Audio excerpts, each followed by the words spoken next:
Welcome back to my YouTube channel. मैं आज बात करने वाला हूँ एक ऐसे कंपनी के बारे में जिसने सिर्फ 5 साल में कह सकते हैं कि अपने शेयर होल्डर्स को माला माल कर दिया, 1527% का रिटर्न निकाल के दिया। और पिछले साल इस कंपनी ने अपने शेयर होल्डर्स को डिविडेंड दिया था हर एक शेयर के बदले में 40 रुपए का, जिसकी बात हम मैं आगे करूँगा।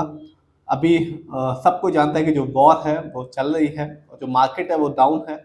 और यही वो समय होता है जो बड़े बड़े जिन लोगों के पास पैसा होता है, जो बड़े इन्वेस्टर्स होते हैं, वो अपना पैसा शेयर मार्केट में लगाते हैं, क्योंकि जो शेयर्स होते हैं वो सस्ते दाम पे मिल रहे होते हैं। और ऐसा मौका बहुत ही कम मिलता है जब जो अच्छी कंपनी के जो शेयर्स होते हैं वो कम दाम में मिलते हैं। लेकिन जो मिडिल क्लास होते हैं, हम जैसे लोग होते हैं, वो इस मौके का उतना उपयोग नहीं कर पाते, क्योंकि पहला तो पैसा ही नहीं होता, दूसरा नॉलेज नहीं होती। इस इंडिया में आपको हर तरीके की नॉलेज मिलेगी, हर तरीके के लोग नॉलेज शेयर करते हैं, लेकिन जो फाइनेंशियल नॉलेज होती है, स्पेशली जो शेयर मार्केट की नॉलेज होती है, वो बहुत ही कम लोगों को होती है। और लोग अपनी जो इस नॉलेज को बढ़ाना भी नहीं चाहते। इसी की वजह से बहुत ही कम लोग, अच्छे अच्छे लोग शेयर मार्केट में पैसा नहीं लगाते, और लगाते भी हैं तो जब लॉस होता है तो फिर लॉस के बाद पैसा लगाना बंद कर देते हैं। तो ये एक अच्छा समय है जब आप अपना पैसा शेयर मार्केट में लगा सकते हैं।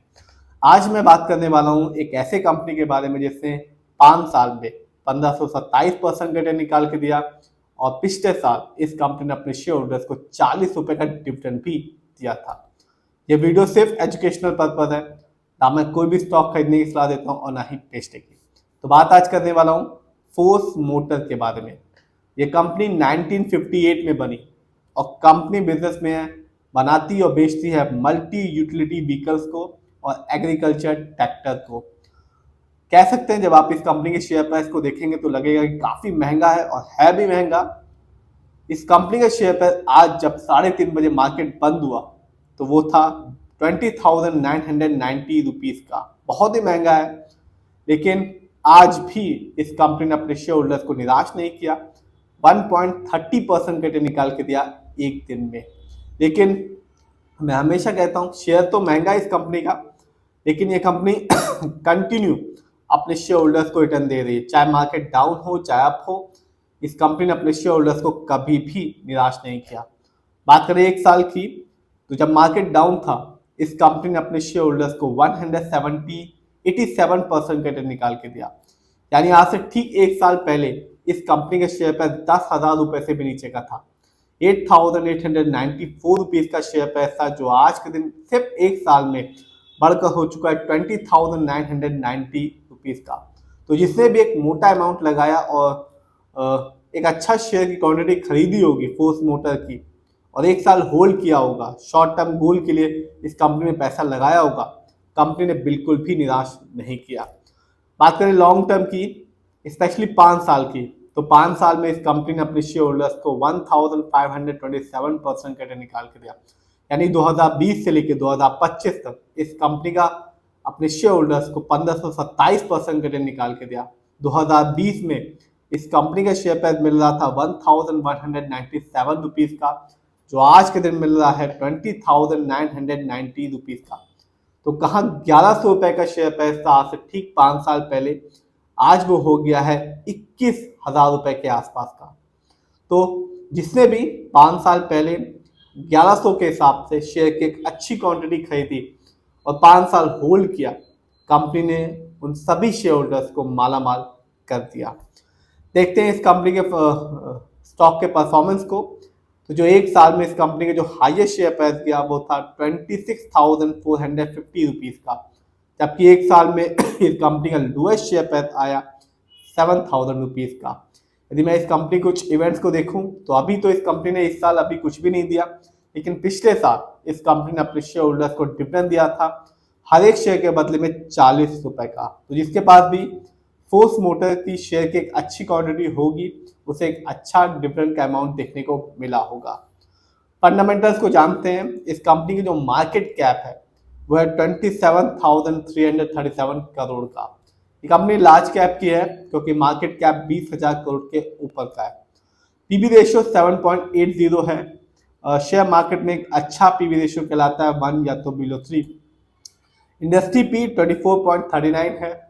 शेयर मार्केट में एक अच्छा इंडस्ट्री पी होता है 20 से लेकर 25 के बीच में।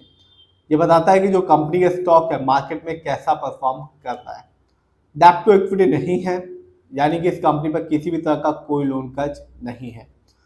आरओई यानी कि रिटर्न ऑन इक्विटी, तो जो कंपनी का आरओई है 23.39% का, बहुत ही शानदार है, क्योंकि शेयर मार्केट में एक अच्छा आरओई कहलाता है 15% से लेकर 20% के बीच में, और इस कंपनी का जो आरओई है वो इससे भी ज़्यादा है। आरओई ये बताता है कि जो कंपनी है वो शेयर होल्डर्स के पैसे को कैसे इस्तेमाल कर रही है। सही से करती है तो फ्यूचर में लॉन्ग टर्म में चल के एक अच्छा बेनिफिट, एक अच्छा रिटर्न देखने को मिलता है। ये सही से नहीं कर पाती तो रिटर्न पाने की जो पॉसिबिलिटीज होती है वो कम हो जाती है। इस कंपनी का जो ईपीएस है वो शानदार है, 1038 का है। शेयर मार्केट में एक अच्छा ईपीएस कहलाता है 80 और उससे ज्यादा का। ईपीएस से बताता है कंपनी ने एक साल में कितना कमाया, और इस कंपनी के ईपीएस को देख के लगता है कंपनी ने बहुत ही शानदार अर्निंग की है और अपने शेयर होल्डर्स को एक अच्छा खासा रिटर्न भी दिया है। डिविडेंड यील्ड 0.19% है। शेयर मार्केट में एक अच्छा डिविडेंड यील्ड कहलाता है 2% से लेकर 6% के बीच में। जानते हैं इस कंपनी के फाइनेंशियल कंडीशन को, तो जो कंपनी का रेवेन्यू रहा दिसंबर क्वार्टर में वो था 2156 करोड़ का, जबकि 2025 में इस कंपनी का ईयरली रेवेन्यू था 8128 करोड़ का। प्रॉफिट दिसंबर क्वार्टर में इस कंपनी का प्रॉफिट था 406 करोड़ का, जबकि 2025 में इस कंपनी का ईयरली प्रॉफिट था 801 करोड़ का। नेटवर्थ जो कंपनी का नेटवर्थ था 2025 में वो था 3036 करोड़ का, जबकि 2024 में इस कंपनी का नेटवर्थ था 2257 करोड़ का। देखते हैं इस कंपनी के शेयर होल्डिंग पैटर्न को, तो साफ है प्रमोटर यानी कि इस कंपनी जो ओनर्स हैं उनका पैसा इस कंपनी में सबसे ज्यादा लगा हुआ है।